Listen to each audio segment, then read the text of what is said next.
इस क्वेश्चन में आपका स्वागत है। हम आज डिविजिबिलिटी रूल्स पढ़ेंगे, जिसे हिंदी में विभाज्यता का नियम या विभाजन का नियम कह सकते हैं। इसमें हम देखने वाले हैं कि हम नंबर को देख करके हम जो है पता कैसे कर सकते हैं कि ये नंबर किस नंबर से विभाजित हो सकता है। तो हम यहाँ अगर शुरुआत करते हैं तो पहले हम जानते हैं कि अगर हम यूनिट डिजिट की बात करें तो यूनिट डिजिट हमारा कहाँ होता है, 0 से लेकर के 9 तक। 0 1 2 यानी 9 तक होते हैं, यानी ये टोटल 10 डिजिट होते हैं जो डेसिमल नंबर के सिस्टम में 10 डिजिट होते हैं। अगर इनमें बात करें तो हम यदि पहली बात करें 0 से किसी संख्या को यदि भाग दिया जाता है तो ये भाग देना पॉसिबल नहीं है। हम जानते हैं भाग देने को हम किस तरीके से दिखा सकते हैं, ये हमने देखा था। हम पहले सारे यूनिट डिजिट का देखने वाले हैं। 0 1 से लेकर के 9 तक, यानी कि कितने हो गए, 10 डिजिट हो गए, 10 डिजिट हैं, 10 अंक हैं। इन 10 अंकों से देखने वाले हम कि इनसे भाग देने पर किसी संख्या में कैसे पता कर सकते हैं कि इनसे भाग देने पे पूरी तरह विभाजित हो जाएगी वो संख्या या नहीं। पहले अगर हम 0 की बात करें तो किसी संख्या में 0 का भाग नहीं दिया जा सकता है। देखिए, हम भाग देने को इस तरीके से दिखा सकते हैं, या किसी संख्या में हमने बात की थी भाग देना है तो जिससे भाग दिया जा रहा है वो बाद में रहता है इस चिन्ह के, और जिसमें दिया जा रहा है वो पहले रहता है। तो इसका मतलब ये है, और इसी के बराबर ये है हमारा 1/0 जो है, यहाँ 0 से 1 में भाग दिया जा रहा है।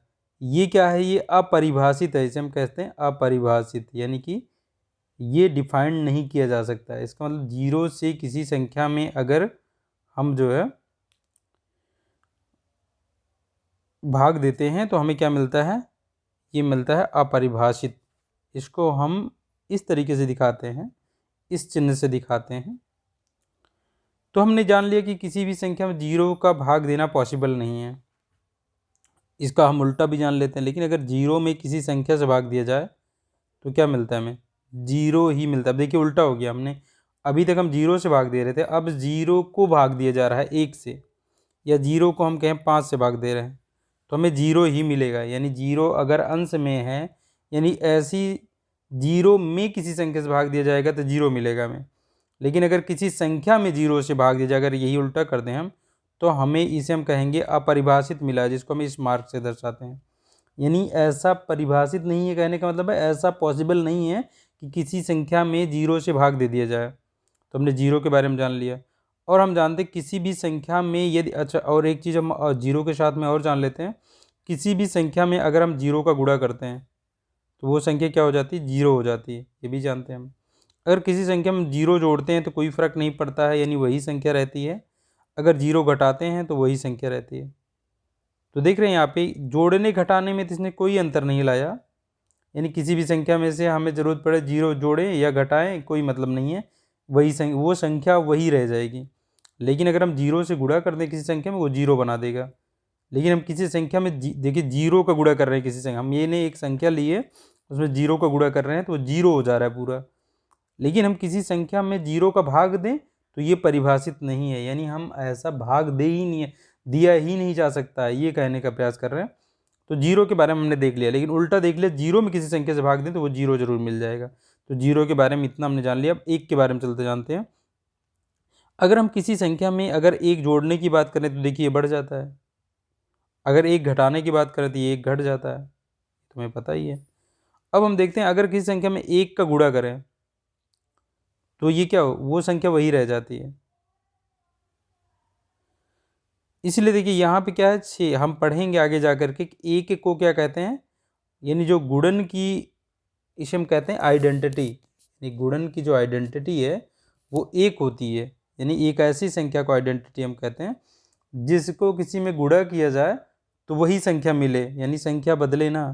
तो ऐसी संख्या जिससे किसी को गुणा किया जाए तो वो संख्या वही रहे, वो क्या होती है, उसे हम कहते हैं मल्टीप्लिकेटिव आइडेंटिटी, यानी कि गुणन की आइडेंटिटी हम कह लें। ऐसे योग की जो आइडेंटिटी होगी, किसी संख्या में यदि हम कुछ जोड़ें और वो वही संख्या रह जाए तो क्या होगी, तो होगी वो एडिटिव आइडेंटिटी, यानी एडिशन की आइडेंटिटी होगी। ये हम आगे भी पढ़ेंगे इसके बारे में डिटेल में। अभी हम देखते हैं कि भाई यहाँ पर हमने देखा एक क्या है, एक ऐसी संख्या जिससे किसी को गुणा कर रहे हैं आप तो वही संख्या रह जा रही है। इसका मतलब हमारे पास कहीं भी कोई संख्या है, हमको इसको दो गुणनखंड में लिखना हुआ है। अगर मान लीजिए हमारे पास कोई ऐसी संख्या है जो अभाज्य है, अभाज्य का मतलब इसे दो टुकड़ों में नहीं तोड़ा जा सकता, दो पूर्णांक टुकड़ों में नहीं तोड़ा जा सकता, जैसे हम 3 ले लें, लेकिन फिर भी हम इसे दो संख्याओं में तोड़ के लिखना चाहते हैं तो आप इसके साथ 1 लिख सकते हैं, 1 गुणे 3 लिख सकते हैं। यानी कहीं पे भी नंबर कोई है ऐसे, आप इसको उसके साथ 1 गुणा में करके लिख सकते हैं। और 1 का भाग में किसी में 1 का भाग भी दें हम तब भी वही संख्या रहती है। तो अब देखिए भाग देने पर भी वही संख्या है। तो एक ऐसा नंबर है जो गुणा या भाग करने पे, मतलब जिससे किसी में गुणा करने या भाग करने पर वही संख्या प्राप्त होती है हमें, तो हमने ये जान लिया। अब 1 का मतलब भाग देने का मतलब ही नहीं है, 1 से भाग देंगे वही संख्या प्राप्त होगी।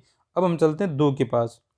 2 हमारा है, 2 क्या है, 2 से हम चलेंगे, अगर 2 से किसी संख्या में विभाजित करेंगे वो संख्या पूरी तरह बढ़ जाती है या नहीं बढ़ती है, ये हम कैसे जानेंगे। देखिए 2 का नियम ये कहता है कि यदि किसी संख्या के अंत में 0 हो या कोई सम संख्या हो, 0 हो या 2 हो या 4 हो या 6 हो या क्या हो या 8 हो, यदि किसी के संख्या का अंतिम अंक यानी इकाई वाला जो अंक है वो इन संख्याओं में से कोई एक संख्या हो तो वो नंबर 2 से क्या होगा, बढ़ जाएगा पूरी तरीके से। तो पहला हमने पढ़ा 2 से विभाजन का नियम, ने क्या पढ़ा, संख्या का अगर इकाई अंक जो है वो अगर 0 है, 2 है, 4 है, 6 है या 8 है तो वो संख्या 2 से बढ़ जाएगी। हम संख्या को देखते ही बता देंगे।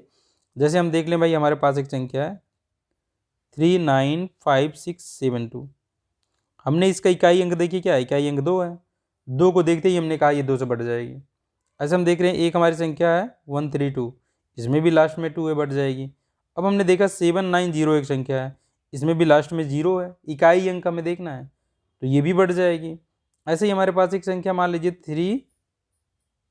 377754, यहाँ हमने देखा यहाँ भी एक सम संख्या है तो ये बढ़ जाएगी, 4 है तो बढ़ जाएगी 2 से। तो 2 से विभाजन का नियम ये है कि इकाई का अंक यदि 0 है, 2 है, 4 है, 6 है या 8 है, यानी इकाई का अंक एक सम संख्या है तो वो संख्या 2 से बढ़ जाती है। 2 का हमने विभाजन का नियम पढ़ लिया। अब 2 का हम दोगुना करते हैं। 2 का दोगुना, देखिए हम क्रम से ना पढ़ करके एक निश्चित पैटर्न को फॉलो करने वाले हैं, क्योंकि इनके नियम एक साथ चलते हैं तो हम 2 के बाद हम 3 छोड़ दे रहे हैं, 2 का दुगुना यानी 4 को पढ़ लेते हैं, फिर 4 का दुगुना हम करके 8 का नियम पढ़ लेंगे। यानी हम क्या पढ़ने वाले हैं, 2 का पढ़ा हमने, अब 4 का पढ़ेंगे, 4 से कौन कौन सी संख्याएं बढ़ सकती हैं, फिर हम 8 का पढ़ेंगे, 8 से कौन सी संख्या बढ़ सकती हैं, क्योंकि इनके नियम एक दूसरे से मैच करते हैं। अभी हमने 2 के लिए क्या देखा, इकाई अंक क्या होना चाहिए, इकाई अंक ऐसा होना चाहिए जो 2 से बढ़ जाता है, यानी इकाई अंक 0 हो, 2 हो, 4 हो, 6 हो या 8 हो तो वो पूरी संख्या बढ़ जाएगी 2 से। अब हम 4 से देख लेते हैं। 4 क्या कहता है, 4 से बढ़ने वाली संख्याएं ऐसी संख्याएं होती हैं जिनके इकाई और दहाई के अंक अगर हम दोनों को मिला करके देखें तो उससे जो संख्या बन रही है अगर वो 4 से बढ़ जाती है तो वो पूरी संख्या बढ़ जाएगी 4 से। जैसे हम देख लें, मान लीजिए हमारे पास ये एक नंबर है, ये हमारे पास एक नंबर है, इस संख्या में देखिए ये इकाई का अंक है, ये दहाई का अंक है। अगर हम इन दोनों अंकों को देखें तो ये इससे क्या बना, 32 बना, यानी 32 बना। अब इसी को हमें चेक करना, अगर ये 4 से बढ़ जाता है तो ये पूरी जो संख्या थी ये पूरी संख्या बढ़ जाएगी 4 से। तो हम देख लेंगे 4 से बढ़ेगा, देखो 4 का 8 बार जाएगा तो 4 8 32 हो जाएगा, ये बढ़ जाएगा। तो बढ़ रहा है तो अब हम कहेंगे पूरी संख्या, यानी हमको पूरी संख्या नहीं चेक करनी है, सिर्फ इकाई और दहाई से बनी हुई संख्या को चेक करनी है कि वो 4 से बढ़ रही कि नहीं। अगर 4 से बढ़ रही है तो हम सीधे कहेंगे कि पूरी संख्या बढ़ जाएगी। ऐसे और हम देख लें, जैसे हमारे पास है ये मान लीजिए 7958956, यहाँ देखिए इकाई और दहाई से बनी संख्या ये क्या है, 56 है। तो 4 से बांटेंगे इसे, 14 चौका 56 होता है, ये बढ़ गया तो यानी ये पूरी संख्या क्या है, 4 से बढ़ जाएगी। 4 के विभाजन का नियम हमने देख लिया। अब हम देखते हैं, अब क्या देखिए ये एक निश्चित पैटर्न, 2 का देखे, 2 के बाद 4 का देख लिए, 2 का दूना हुआ 4, 4 कब दूना करेंगे 8, 8 से, अच्छा ये 2 से विभाजन में क्या देखिए हमने इकाई संख्या के इकाई अंक को 2 से बांटने का प्रयास किया, और 4 से क्या देखें, अब इकाई अंक नहीं, इकाई और दहाई अंक ले लिए हम, उससे बांटने का प्रयास किए। 8 से क्या होगा, अब 3 अंक लेंगे, इकाई दहाई और सैकड़ा, इन तीनों स्थानों पे जो संख्या अंक होंगे उनसे जो संख्या बनेगी उसको बांटने का प्रयास करेंगे। अगर वो बढ़ जाएगी 8 से तो पूरी संख्या बढ़ जाएगी। चलिए हम देखते हैं, जैसे हमारे पास मान लीजिए, समझते हैं हम, एक संख्या हमारे पास मान लीजिए है, हम देख लेते हैं 93174640, हमारे पास ये नंबर है। अब 8 से बटने का नियम देख रहे हैं, 8 से बांटने का हमने कहा कि अब 3 अंक लेंगे हम, 3 अंक से देखो 640 बना। हम इसी को चेक करेंगे 8 से क्या ये बट रहा है, अगर ये 8 से बट रहा है तो हम कह देंगे पूरी की पूरी संख्या 8 से बटेगी। तो देखिए 8 का जाएगा, 8 टाइम 64, 8 बार चला जाएगा, फिर 0 बार जाएगा, बढ़ जाएगा, यानी कितना 80 बार जाएगा। देखिए इन दोनों का गुणा कीजिए, इतना मिल जाएगा। तो क्या हुआ, देखिए पूरी संख्या, अब हम कहेंगे पूरी संख्या बढ़ती है 8 से। तो यहाँ पे एक निश्चित पैटर्न मिल रहा है हमें कि भाई हमने 2 से देखा तो इकाई अंक को इससे बांट के देखा, अगर वो बढ़ रहा है, इकाई अंक इससे कब बढ़ सकता है, जब 0 हो, 2 हो, 4 हो, 6 हो, 8 हो, ये अगर संख्याएं हैं इकाई अंक पे तो 2 से बढ़ जाएगी। या आप ऐसे कह लीजिए, इकाई अंक पे जो भी संख्या उसे हम 2 से बांट के देखते हैं, अगर वो बढ़ जाती है तो संख्या हमारी पूरी पूरी संख्या बढ़ जाएगी। ऐसे 4 है, 4 पे हम देखेंगे अब 2 अंक, इकाई और दहाई पे जो अंक हैं उनसे बनी हुई संख्या यदि 4 से बढ़ जाती है तो पूरी संख्या बढ़ेगी 4 से। ऐसे ही 8 पे हमने देखा 3 अंक, अब इकाई दहाई और सैकड़े के अंक पे के स्थान पे जो अंक स्थित हैं उनसे मिलकर के बनी हुई संख्या यदि 8 से बढ़ जाती है तो वो पूरी संख्या 8 से बढ़ जाएगी। अब इसका दूना कर लेते हैं 16, 16 में क्या होगा अब इस तरीके से कि भाई इकाई दहाई सैकड़ा और हजार वाले स्थान जो स्थान हैं इन पर जो अंक स्थित हैं उनसे बनी हुई संख्या यदि 16 से बढ़ जाती है तो हम कहेंगे पूरी की पूरी संख्या 16 से बढ़ेगी। ऐसे ही 32 का कर सकते हैं आप, 5 अंकों पे, हमें ज़रूरत ज़्यादा इन तीनों की होती है तो हम यहाँ तक, देखिए यहाँ तक तो जरूर याद रखेंगे। बाकी आप 16 का कर सकते हैं, 16 पे 4 हो गया, 32 पे 5 अंक हो जाएगा। जैसे हम 16 का देख लें, 16 का अगर हम एक नंबर लें कोई, तो हमारा मान लीजिए हमारे पास नंबर है ये, कोई भी नंबर हम ले सकते हैं। जैसे हमारे पास मान लीजिए हमने ये नंबर लिया, ये हमारे पास नंबर। अब हमें क्या 4 अंकों से बनी हुई है, देखिए ये 4 अंकों से बनी हुई संख्या यदि 16 से बढ़ जाती है तो हम कहेंगे पूरी संख्या बढ़ जाएगी 16 से। तो 16 से बांटेंगे, मान लीजिए हम 16 से बांट रहे हैं, 16 पंचे 80, 16 छक्का 96, 6 बार गया 96 हो गया, और ये 3 बचा 8, 16 दूनी 32 हो गया, 32 के बाद 6 बचा 4, 16 चौके 64। तो ये देखिए 16 से बढ़ रहा है, अगर ये 16 से बढ़ रहा है तो हम कहेंगे ये पूरी संख्या 16 से बढ़ रही है। तो हमने एक निश्चित पैटर्न पे क्या क्या पढ़ लिया, 2 का पढ़ लिया विभाजन का नियम, 4 का पढ़ लिया, 8 का पढ़े। चाहे अगर हम यूनिट डिजिट की बात करें तो हमने यूनिट डिजिट में 2, 4, 8 का पढ़ लिया। अब आते हैं हम 3 से विभाजन के नियम पढ़ने के लिए। चलिए 3 पे हम देखते हैं 3 से बढ़ने वाली जो संख्या होंगी वो किस प्रकार से हम चेक कर पाएंगे। हम संख्या लिखेंगे, संख्या के अंक, अच्छा एक बात देखें, एक बात को आप पहले समझ लीजिए, जैसे हम ये संख्या की बात करें, ये नंबर, इंग्लिश में कहते हैं नंबर, तो आप इन बातों को नोटिस रखेंगे, ध्यान में रखेंगे कि भाई नंबर का मतलब है पूरी की पूरी संख्या, यानी अगर हम ये लिखा है तो संख्या क्या है 134 है। लेकिन अगर हम इसमें अंक की बात करें, हिंदी में अंक कहते हैं, इंग्लिश में डिजिट, अगर मैं इसमें डिजिट बात करूं तो डिजिट 3 है, 1 2 3 डिजिट, यानी ये 3 डिजिट का नंबर है। अब डिजिट मतलब अंक। अब यहाँ पे देखेंगे हम अंक, बार बार हम अंक शब्दों का आप बहुत सोच समझ के चयन करेंगे कि भाई क्या कह रहे हैं। अगर हम कह रहे हैं इकाई के स्थान पे और दहाई के स्थान पर स्थित जो अंक हैं, संख्या नहीं क्या हमने, जो अंक हैं इनसे मिलकर बनी हुई संख्या, तो देखिए क्या बन रही है, तो संख्या ये बनी 34, लेकिन इकाई का अंक क्या है 4 है और ये दहाई का अंक है। तो आप शब्दों को बहुत बारीकी से देखेंगे, नहीं तो कभी कभी शब्दों को ही आप सही प्रकार से नहीं समझते हैं तो एग्जाम में क्वेश्चन वैसे ही सही नहीं बन पाता है। अब हम 3 का नियम देख रहे हैं, 3 का नियम ये कहता है कि जो हमारी संख्या है कंप्लीट, वो जितने भी अंक की है, मान लीजिए ये हमारे ये एक संख्या है जो 5 अंकों की है, इसमें 5 डिजिट हैं, अगर इन सभी डिजिट को का हम डिजिट का योग ले लें, तो डिजिट का योग मतलब है 1 में 2 जोड़ लें, फिर 3 जोड़ लें, फिर 7 जोड़ लें, फिर 5 जोड़ लें, तो हमें क्या मिला 6 और यहाँ से 12, 12 6 18 मिला, यानी डिजिट का जो हमें सम मिला, जो योग मिला वो 18 मिला। अब इस जो योगफल आया यहाँ पे डिजिट, सभी डिजिट का योगफल, इसे हम 3 से डिवाइड करके देखेंगे। अगर ये 3 से पूरी तरीके से डिवाइड हो जा रहा है, देखिए 6 बार चला गया, डिवाइड हो गया, मतलब हम कहने पूरी तरीके से डिवाइड होने का मतलब एक शेष नहीं बचेगा। तो ये अब हम कहेंगे कि ये पूरी संख्या हमारी जो थी, यदि इनका योगफल, इन डिजिट का योगफल जो है वो 6 से 3 से बढ़ जाता है, तो अब हम कहेंगे ये पूरी संख्या 3 से बढ़ जाएगी। तो 3 से विभाजन के नियम को हम कहें तो क्या कहेंगे कि हम संख्या के सभी अंकों को जोड़ लेंगे, यानी उनका योगफल निकालेंगे, और वो योगफल को हम 3 से बांटेंगे। यदि वो 3 से बढ़ जाता है तो हम कहेंगे पूरी संख्या हमारी 3 से जो संख्या थी वो बढ़ जाएगी। तो 3 का विभाजन की हमने ये पढ़ा। अब 3 के पैटर्न को फॉलो करता है 3 का 3 गुना यानी 9, 9 का 3 गुना 27, ये फॉलो करेंगे, यानी 3 के बाद हम 9 को देखने वाले हैं। 9 का भी नियम यही कहता है, यदि हम सभी जो हमें संख्या चेक करनी है कि ये 9 से बटेगा कि नहीं बटेगा, उसमें हम संख्या के सभी अंकों का योग लें और उसे 9 से डिवाइड करके देखें। यदि वो 9 से डिवाइड हो जाता है तो वो पूरी संख्या हमारी 9 से डिवाइड हो जाएगी। जैसे मान लीजिए हमारे पास है ये इतना है और 29753, यदि हम इनका योग लें, देखिए यहाँ 10 हो गया, 10 10 20 21 हो गया, 21 और 10 हो गया 31 2 33 33 3 36 हो गया। कितना योग आया, देखिए सभी अंकों का योग आया 36। अब इसे हम क्या करेंगे, 9 से डिवाइड करेंगे। 9 से डिवाइड किया, डिवाइड हो गया पूरी तरीके से।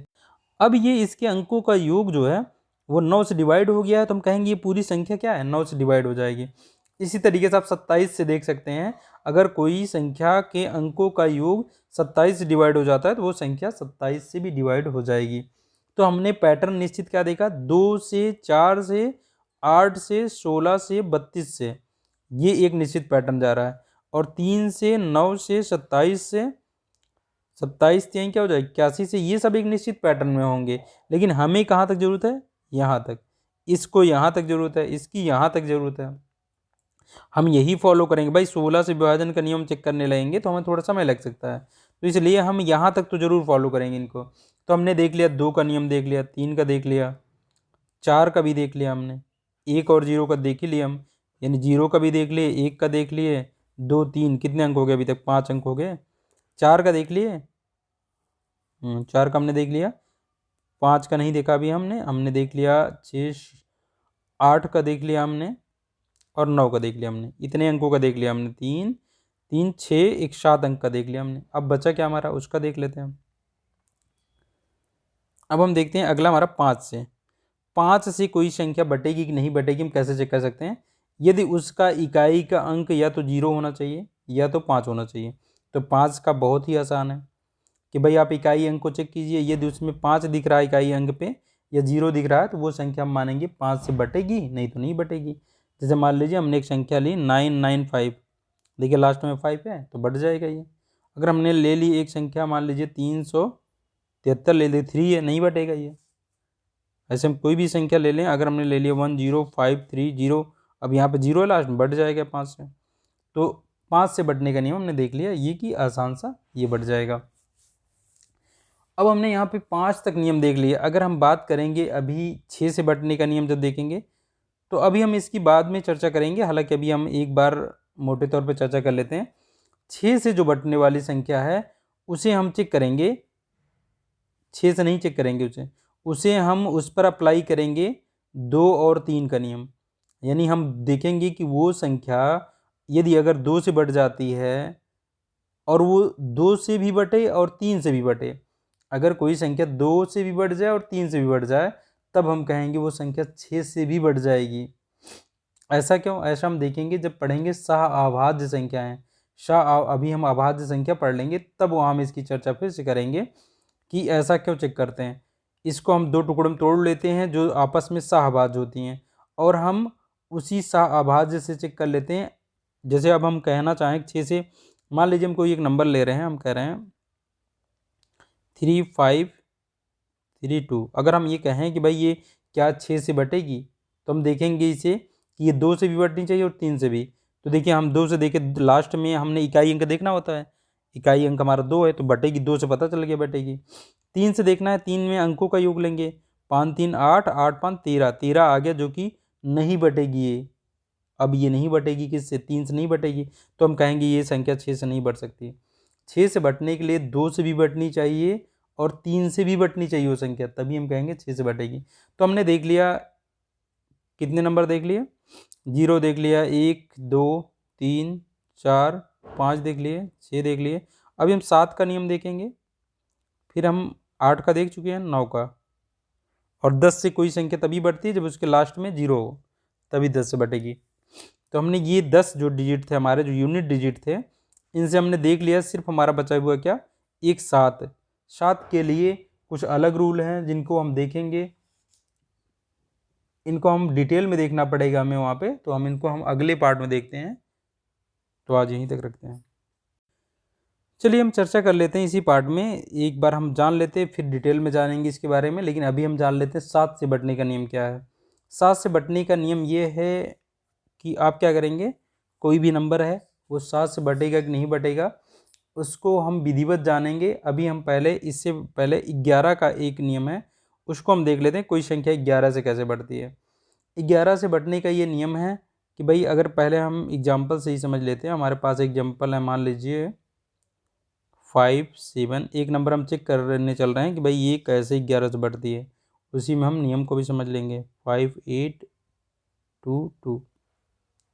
अब देखिए ये क्या है, अगर हम ये संख्या की बात करें तो इस संख्या में कितने डिजिट हैं, डिजिट की बात करना है हम, यानी कि यहाँ पे अंकों की बात कर रहे हैं। 1 अंक, 2 अंक, 3 4 5 6 7 8, 8 डिजिट हैं यहाँ पे हमारे। अगर हम यहाँ पे सम स्थानों पे देखें, सम स्थान अगर इधर से आप गिनना चाहें तो इधर से गिन ले, इधर से गिनना चाहें तो इधर से, किसी तरफ से आप गिन सकते हैं। मान लीजिए इधर से हम गिनते हैं, ये पहले स्थान पे है, ये दूसरे स्थान पे है, ये तीसरे स्थान पे है, ये चौथा स्थान है, ये 5वां स्थान है, छठा, 7वां और ये 8वें स्थान पे। आप उल्टा भी देख सकते हैं, इधर से ये पहले स्थान पर अगर इधर से गिनना शुरू किया, पहले स्थान पे, ये दूसरे स्थान पे, तीसरे, ये चौथा स्थान हो गया, 5वां, छठे, 7वें और ये 8वें। तो इस तरीके से आप स्थानों की संख्या देखेंगे। अगर मैं यहाँ पे नियम ये है कि आप क्या करेंगे, सम स्थान पे जो अंक हैं उनको एक अलग जोड़ेंगे, और जो विषम स्थान पे जो अंक हैं उनको अलग से जोड़ेंगे। मतलब उन अंकों को जोड़ेंगे जो सम स्थानों पे हैं उनको अलग से जोड़ लीजिए, और जो विषम स्थानों पे हैं उनको अलग से जोड़ लीजिए। तो अगर मैं सम स्थानों की बात करूं, अगर इसके हिसाब से देख रहा हूं, तो सम स्थान पे 7 हुआ और ये 4 हुआ, 7 4 11 हो गया। 11 और ये 8, देखिए ये छठे स्थान पे है तो ये सम स्थान पे है। 11 8 19 हो गया, 19 2 कितना हो गया, 23। तो सम स्थानों पे जो अंक थे उनका योगफल आया 23। अब हम विषम स्थान पे स्थित अंकों का योग निकालेंगे। 9 और 5 हो गया 14, 14 और ये 5 19, 19 2 कितना हो गया, 19 2 21 हो गया, 19 2 21 हो गया हमारा। तो यहाँ पे क्या आ गया, 21 आ गया। अच्छा, हमने ये वाला कैसे जोड़ा देखते हैं। 9 5 14 हो गया, 14 5 19 हो गया, 19 2 21 यहाँ भी आ रहा था। यानी सम स्थान पे भी 21 आया और विषम स्थान पर स्थित अंकों का योग भी 21 आया। अब हम इन दोनों का क्या करेंगे, अंतर ले लेंगे। अंतर यदि 0 आ गया, अब हम कहेंगे कि ये संख्या क्या होगी, बढ़ जाएगी। ये संख्या 11 से बढ़ जाएगी। ये 0 ना करके कभी क्या, अगर मान लीजिए ये अभी आता 31, मान लीजिए 32 आ जाता, मान लो सम स्थान पर जो अंक थे उनका योग आ जाता 32, तब हम घटा, और विषम स्थान पर जो थे उनके 21 आता, तब हम घटाते तो 11 मिल जाता। देखिए 11 मिल जाता। तो देखिए क्या मिला, 11। तो 11 का कोई गुणनखंड मिलना चाहिए या 0 मिलना चाहिए। तो देखिए 11 मिला है, इसे जो मिला है यहाँ पे इसको हम 11 से डिवाइड करेंगे। अगर ये 11 से डिवाइड हो जाता है तो संख्या हमारी बढ़ जाएगी। जैसे मान लीजिए कि हमने कहा, आप यहीं पे समझिए कि अगर ये हमने अब जो अभी जोड़ा है, इसमें हम ध्यान से समझिए क्या कहने वाले हैं। हमने जो यहाँ पे जोड़ा है उसमें हम कह रहे हैं कि सम स्थानों पे जो अंक स्थित हैं उन पर अगर हमें संख्या क्या मिले, मान लीजिए कितनी मिली होती, 43 मिली होती, और जो विषम स्थान पे अंक हैं उनका योग मिला होता 21, तो हम घटाते दोनों का अंतर लेते तो कितना आता, 22 आता। ये जो 22 आया है इसे हम 11 से डिवाइड करके देखेंगे। यदि ये 11 से डिवाइड हो जाता है तो हम कहेंगे हमारी पूरी संख्या जो है 11 से डिवाइड हो जाएगी। तो हमारा निष्कर्ष क्या निकला? निष्कर्ष ये निकला कि भाई 11 से विभाजित होगी कि नहीं होगी, ये हम संख्या को चेक करने के लिए क्या करेंगे, सम स्थानों पर स्थित अंकों का योग अलग से जोड़ेंगे और विषम स्थानों पर स्थित अंकों का योग अलग से जोड़ेंगे, दोनों का अंतर लेंगे। यदि अंतर 0 आ जाए या 11 का कोई गुणनखंड आ जाए, गुणनखंड मतलब क्या होता है, 11 का मल्टीपल कोई 11 का पहाड़ा समझो, 11 दूनी 22 या 23 33, यानी जो ऐसा नंबर आ जाए जो 11 से बढ़ जाए, तब हम कहेंगे वो संख्या 11 से बढ़ेगी। यदि ऐसा नहीं आता, अंतर उनका जो है, अंतर मान लीजिए आ गया 5 आ गया, सम स्थान और विषम स्थान पे स्थित अंकों का योगफल अगर आ गया हमारा 5, तो भाई ये 11 से तो बटेगा नहीं, तो हम कहेंगे संख्या ही नहीं बटेगी हमारी 11 से। तो हमने 11 का नियम देख लिया। चलिए हम 7 के नियम की यहाँ चर्चा कर लेते हैं। बाकी ये कैसे आता है, कैसे वो चेक करते हैं, वो हम अगले पार्ट में बात करेंगे। अभी हम देखते हैं कि मान लीजिए हमारे पास एक नंबर है इतना, इसे हमें चेक करना है 7 से बटेगा कि नहीं बटेगा। हालांकि आप कहेंगे इतना छोटा सा नंबर तुम 7 से जल्दी से भाग करके ही देख लेंगे, 7 एक नम 7, 6 बचा और 3, तो 7 9 63 बांट के देख लेंगे। लेकिन अगर ये बड़ा नंबर हो जाए तो आप कैसे करेंगे, चलिए हम देखते हैं। अभी यहाँ पे ये क्या है, अगर मैं इसको 7 से बांटने का नियम की बात कर रहा हूँ, तो देखिए हम क्या करेंगे, इकाई अंक को छोड़ देंगे, बाकी जो बचा 13 ये ले लिया हमने। अब इसमें से हम घटाएंगे क्या, इसका दूना घटाएंगे, 3 का दूना, तो घट गया कितना, ये घट गया, देखिए 6 घट गया तो बचा 7। अब ये जो घटने के बाद जो नंबर बचा, इसको चेक करेंगे क्या ये 7 से बढ़ता है। यदि ये 7 से बढ़ जाता है तो हम कहेंगे कि पूरी संख्या हमारी 7 से बढ़ जाएगी। देखिए 7 आ गया, 7 से बढ़ ही जाएगा। और हम नंबर चेक करते हैं 7 से, एक और नंबर चेक करते हैं। मान लीजिए अभी हम अब और बड़ा लेते हैं, अब देखिए अब 4 अंकों का है, इसे तो भाग देने में थोड़ा समय लगेगा। यहाँ हम चेक करेंगे, हमने क्या कहा कि भाई सिर्फ इकाई के अंक को छोड़ेंगे, आप बाकी जो बचा इसको ऐसे रख लीजिए। बाकी इसमें से कितना घटाना है, इकाई के अंक का दूना घटाना है। तो हमने घटाया तो कितना मिला हमें, 105 मिल गया। अब जो आया आप देखिए, या तो फिर से इसे चेक करेंगे, यही नियम से इसे फिर चेक करेंगे। अब क्या करेंगे हम, देखिए हमने इकाई का अंक ये ले लिया, बाकी जो बची 10 में से कितना घटाना है हमने, इकाई के अंक का दूना घटाना है। दूना हमने घटा दिया तो घट गया, तो 0 आ गया। चाहे 0 आ जाए, चाहे 7 का कोई गुणनखंड आ जाए, देखिए 0 आ गया, तो ये हम कहेंगे ये संख्या बढ़ जाएगी। भाई 0 भी किसी, अगर हम 7 से 0 को डिवाइड करेंगे तो बढ़ जाएगा ना पूरी तरीके से। हमने क्या बताया आपको, 0 में किसी संख्या से भाग दिया जाए तो पूरी तरीके से बढ़ जाता है और हमारा जो भागफल आता है वो 0 आता है। लेकिन अगर किसी संख्या में 0 से भाग दें तो वो क्या आता है, वो अपरिभाषित हो जाता है। तो यहाँ देखिए 0 आ रहा है, इसको 7 से डिवाइड करने पे बढ़ जाएगा। यानी हमने क्या सीखा यहाँ पे कि हम ये प्रोसेस अपनाते रहेंगे। और देख लेते हैं, एक और समझते हैं, उसके बाद ये आप समझ पाएंगे। मान लीजिए हमारी इतनी बड़ी नंबर है, ये नंबर है, इसे हमें चेक करना है कि ये 7 से डिवाइड होगा कि नहीं डिवाइड होगा। तो आप क्या करेंगे, पहले ये आप यूनिट डिजिट लेंगे, तो पहले आप इतना बड़ा नंबर लेंगे 93971।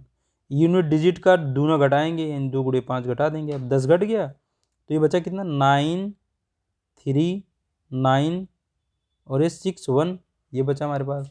लेकिन आप देखेंगे इतना बड़ा नंबर, तो अब हमें यही चेक करना है क्या ये नंबर जो बचा हमारे पास ये 7 से डिवाइड हो जाएगा। लेकिन हम देखेंगे यार इतना बड़ा नंबर तो 7 से अगर डिवाइड चेक ही करना, तो हमारा फ़ायदा क्या हुआ।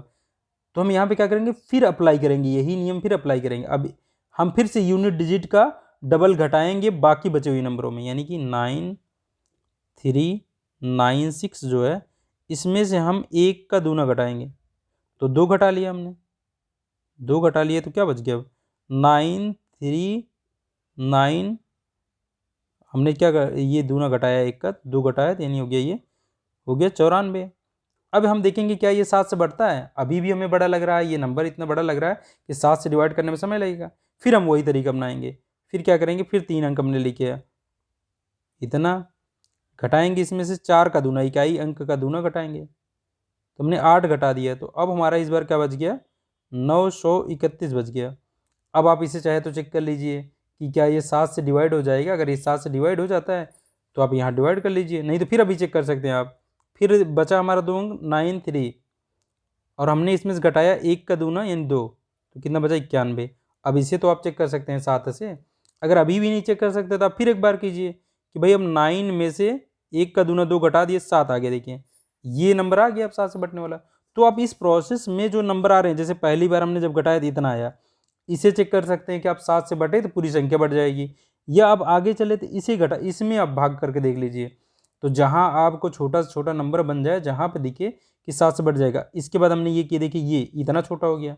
यहाँ नहीं चेक कर सकते, यहाँ तो चेक कर सकते हैं आप, 2 अंकों में आने पे आप आसानी से चेक कर सकते हैं, तब आप बता सकते हैं कि ये बटेगा कि नहीं बटेगा। तो इस तरीके से हम 7 का चेक कर लेंगे।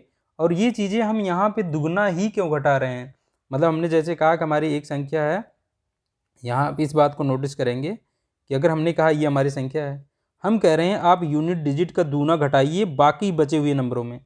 बाकी बचा हुआ जो नंबर से बनी जो संख्या है, एक को हमने छोड़ दिया, बाकी ये बचा हुआ है, इसमें हम 2 इकाई अंक का दुगना ही क्यों घटा रहे हैं और ऐसा क्यों कर रहे हैं, ये हम देखेंगे अगले पार्ट में। हाँ, जहाँ पे हम डिटेल में पढ़ेंगे कि भाई 7 का, चूँकि 7 का नियम और 11 का तो हमने देख लिया, 7 का, 13 का, 17 का, 19 का और 23 का नियम, विभाजन का नियम हम देखेंगे कि भाई ये किस तरीके से हम जल्दी से ज्ञात कर सकते हैं। जैसे हमने इसका ज्ञात किया है वैसे ही हम उन सब का भी ज्ञात कर सकते हैं, वो हम डिटेल में चर्चा करेंगे अगले पार्ट में। तो आज यहीं तक रखते हैं। हमने क्या क्या सीखा, कितने से विभाजन का हमने सीख लिया जो हमें अप्लाई करना है, 0 वाला ध्यान रखना है, 1 वाला ध्यान रखना है हमें, और क्या होता है, हमें 2 का सीख लिया हमने, 3 का सीख लिया, 4, 5, 6 का सीख लिया, 7, 8, 9 का सीख लिया, फिर हमने 10 का जाना कि लास्ट में जिसके 0 होगा वही 10 से बटेगा, फिर 11 का हमने सीख लिया। तो हमने ये इतने नंबर से कौन सी संख्याएं डिवाइड होंगी, ये उनको देखते ही हम जहाँ से मतलब मौखिक रूप से जान सकते हैं हम कि कैसे ये बटेगी कि नहीं बटेगी। तो आज यहीं तक रखते हैं। अगले पार्ट में हम सीखेंगे 7 से, 13 से, 17 से और 19 और 23 से विभाजित होने वाली संख्याओं को हम जल्दी से कैसे चेक कर सकते हैं, और ये हम सवाल में कैसे प्रयोग होता है, ये सवाल देखेंगे तो वहाँ पे हमें लगेगा कि इसका क्या फ़ायदा है। अभी आज यहीं तक रखते हैं।